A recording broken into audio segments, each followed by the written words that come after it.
welcome her to the O2 stage. It's Souparnika Nair. You made my heart believe we were the best of friends, the only friend that was me. You always let me down and always left me out, pretended I couldn't see. I've had my moments where I felt forgotten, but all things are healed in time. Never held me, but I will hold me. You said you were what I needed. I'm here standing tall. If you won't love me, then I will love me. You thought that I'd still be waiting for your call. Goodbye. Introducing on Out of Britain, Souparnika.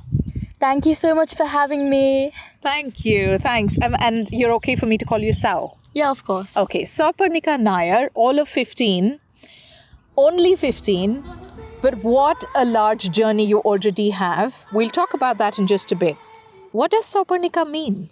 So Souparnika is the name of a river, like the temple river in Mugambika in Karnataka. In Karnataka, yeah, near Udupi. Is that right? I think so, yeah. Yeah, a lovely river. And is that where your flowing vocal cords come from, flowing like a river? I mean, I guess so, yeah. So I'm happy that I have the name Souparnika because, it's like such a lovely name. Yeah, it is. It is beautiful. And to be named after a river is gorgeous. Is it a mouthful for people in Britain, though? Yes. Yeah, it definitely is.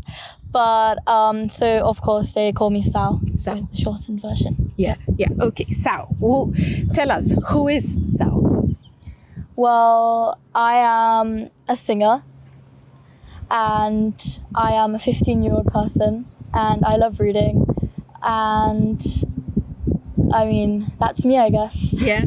Is that what summarizes your life? Do you feel I am a singer inside you? Yep, I've always loved music since I was really little. My parents always tell me that whenever we were going somewhere in the car or if they played songs, I'd always hum along to it. As a baby? As a baby, yeah. Not a couple of months, like 1 year old. So from then on, I've always been really interested in music. Yeah. Excellent. Well, I've heard you sing. You are phenomenal. And that's coming from someone who's not even an expert at singing. I can't sing to save my life. But it's not just me that says you're extremely admirable. It's the maturity of the voice, the tone, the throw. And I mean, it's obvious from the followers you have. It's obvious from what teachers of music have said about your voice. How did that happen? Is it God-given? Is it something you trained at? Where does this come from? I mean, of course, I'm really. I would say it's also a blessing, my love of music. And my family has had like a musical background. My dad used to be a Carnatic singer. Oh, yeah, okay. And my mum was a Bharatanatyam dancer. So they both had interest in the arts from a young age. And then also when I was little, I started showing like passion for music. I think I've always had an affinity to like singing and music. And then of course I always want to constantly improve. And of course singing training always helps me in that as well. And from a young age, my mum has always helped me constantly improve. She's been my singing teacher at home. When I would sing songs and she'd always tell me like this note, that note, and I think that also really helped me get to where I am, I guess. Yeah. Yeah, that's lovely. It's your journey that I'm bringing through, and I'm calling this Britain's Got Indian Talent. That's what I'm calling this show, because here is a girl who's coming from the south of the country, which is where I am from, actually. So it makes me extremely proud to be able to meet you. You're so inspiring and truly such a joyful young girl at 15 who's making head turns and who's singing and who's really someone who's been able to very quickly be accepted in mainstream music, which takes time. I think, for a lot of people who are aspiring to be singers. Now, I'd like to start from the start.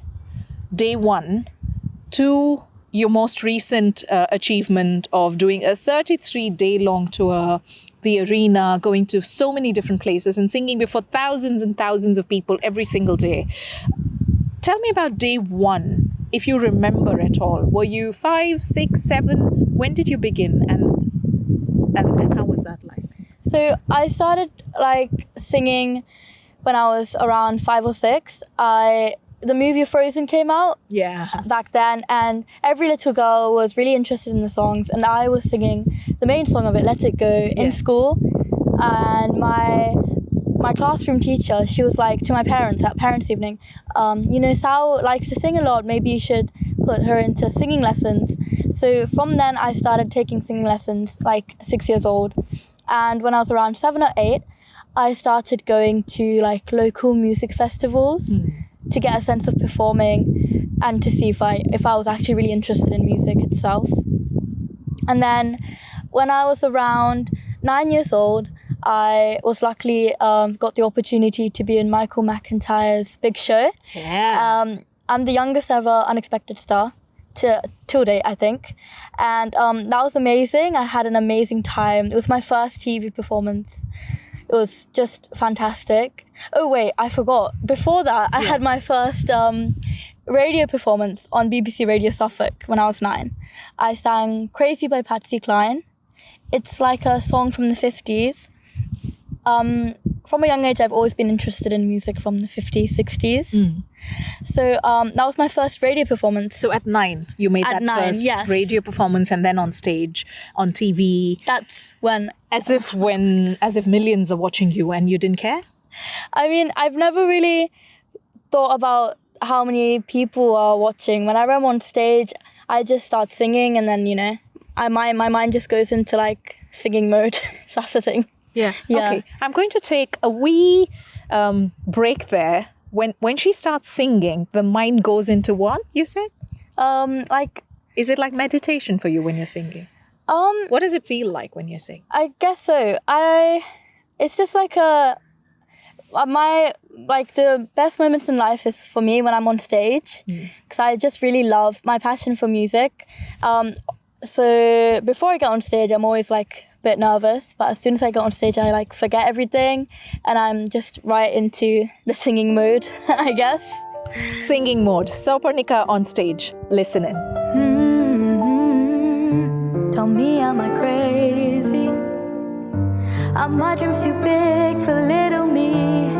Is my vision hazy? 'Cause nothing feels clear inside of me. I know where I wanna go, I know where I wanna be, but I don't know how to get there.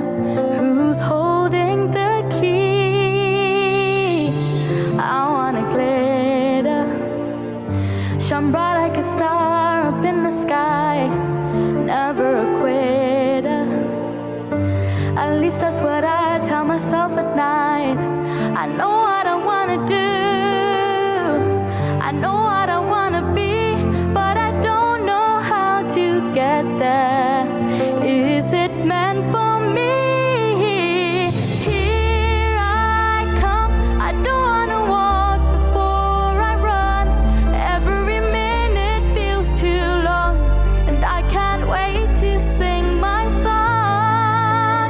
Here I come, don't care if I'm too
born in Kerala, in South India, and then you shifted to Oman for 2 years, and then you moved when you were 4 to Britain. Yeah. And in Britain, this is a singer who loves Queen, who loves music from Frozen. That was your first love.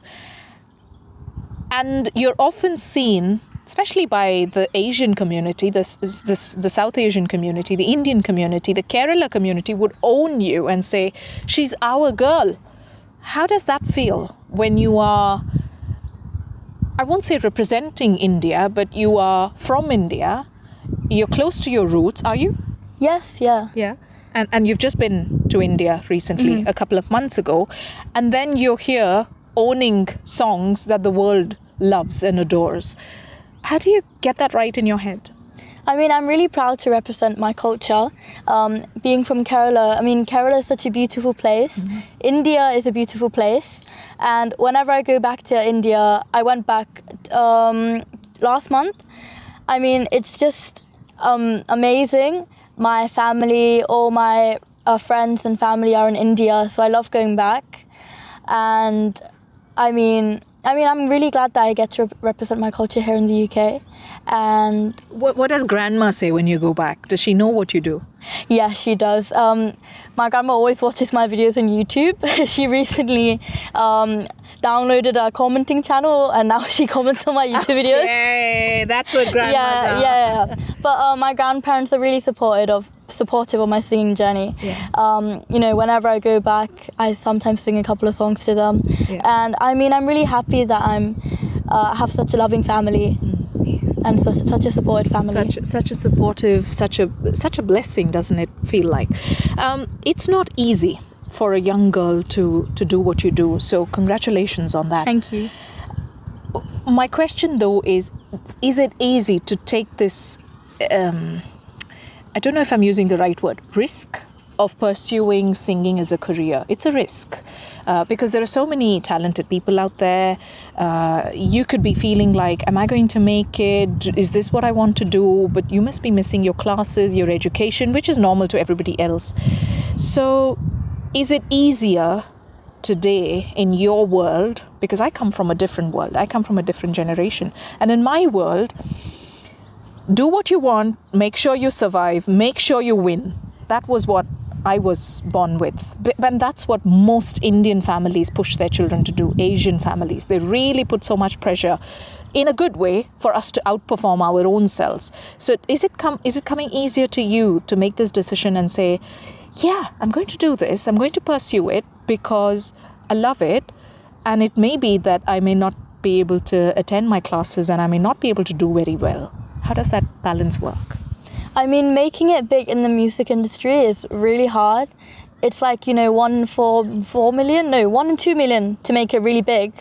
But I mean, I don't really care too much about making it big. It's always for me to follow my passion, and if I end up big, then that's a plus. But I've always just been about whatever happens, I'll just continue doing music and making music and learning more music.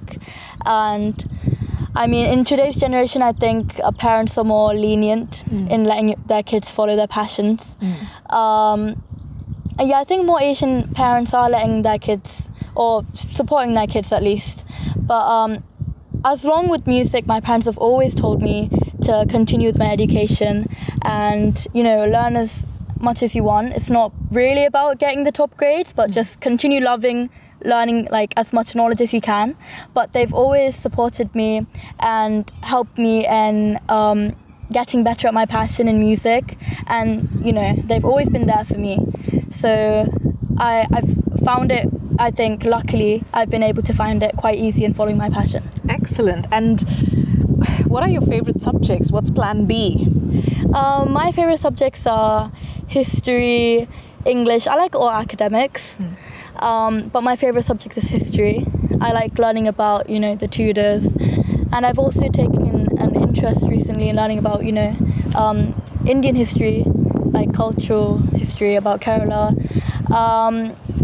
I don't really have a plan B. I think for me, it's just go with the flow, see what happens. Because I definitely want to continue with music, but I really love history, so I might study a bit more into history or English. So yeah. No wonder you're named Souparnika. That's what a girl named after a river would say. Go with the flow and find where you are in a few years from now.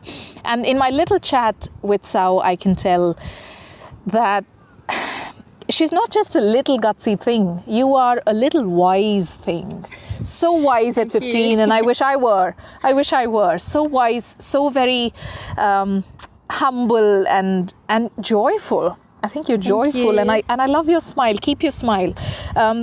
Souparnika, there are so many people watching this episode across the world, and on NDTV World, I'd like to ask you if you were able to share a message with young girls such as yourself, parents who are struggling to say, yeah, fine, you have the passion and you're great, but it's important for you to study first and do that next. What's your state of mind? What's your message going to be to them? I mean, always, what your parents say about focusing on education, always continue learning knowledge, but you should always try to follow your passion as well. Listen to your parents, basically, and your heart. And your heart. Try to keep a balance. Excellent. Thank you. Thanks so much. And we're going to listen to more songs by Souparnika.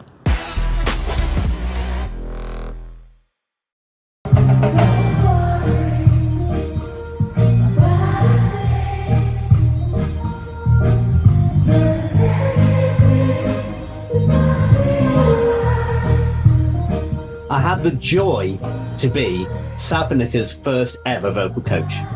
I remember the day clearly. She was only 5, and she sang with such confidence, such conviction, such passion from her heart with every single song that she sang.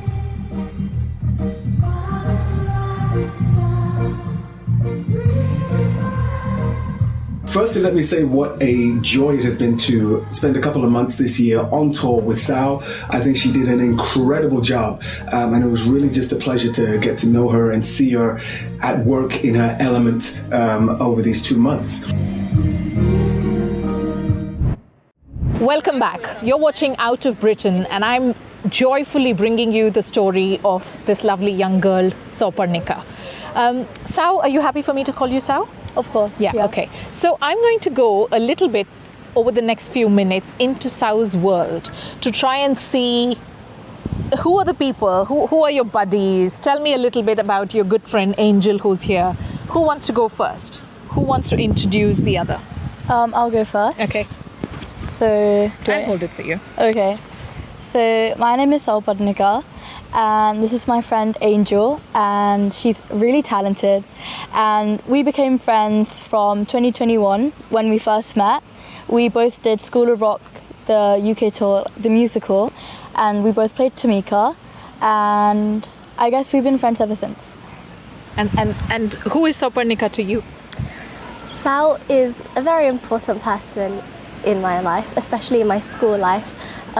Knowing her since 2021, we almost connected so easily, and she was a really sweet friend to have during the tour.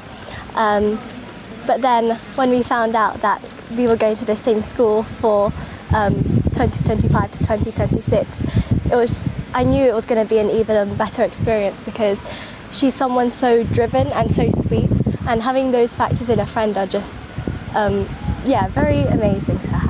Oh, that's lovely. In Asian culture, and I know your parents are from Philippines, but you were born here. In Asian culture, parents push their children so much to be the best at whatever you do. Whatever, be a doctor, be an engineer, you're a singer, make sure you're top 1, 2, 3 something.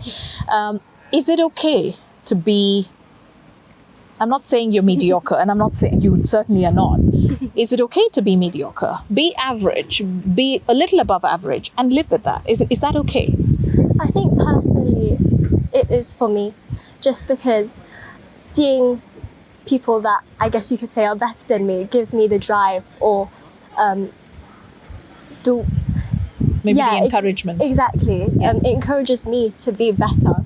So although in Asian countries it may be a bit they may be a bit stern with how well they want their, I guess they could them to perform. Yeah. It's always So the pressure of performance is there. exactly. Yeah. But, Yeah. So Yeah. have you felt that? Not too much. I mean, my parents have always said to follow my passion, and I've always been like very passionate about music. But obviously, education is also important. So they always tell me to always study hard. It's not really about the grades, but always be interested in learning as much as you can. But also, if you have a passion, also follow that passion. I mean, just be happy in whatever career you want to go into. So I haven't really felt that pressure too much. I'm presuming you have your days are super full with singing, but do you have any other passion apart from singing and being busy with education? I love reading. When I was little in primary school, I used to get these certificates of like reading 11 million words, 12 million words. So that's like a passion of mine, reading. And I also like to play the piano a bit. I like to play the piano, but I don't think my parents would agree. Okay. And you, Angel? yeah, so as well as singing and musical theatre, I really like dancing. I like to do it in my spare time. Just taking classes makes me really empowered. I also like to bake, baking for my family, baking for my friends. It's just something I really enjoy. Oh, lovely, lovely. It's just so joyful to see young girls pursue passion, pursue education.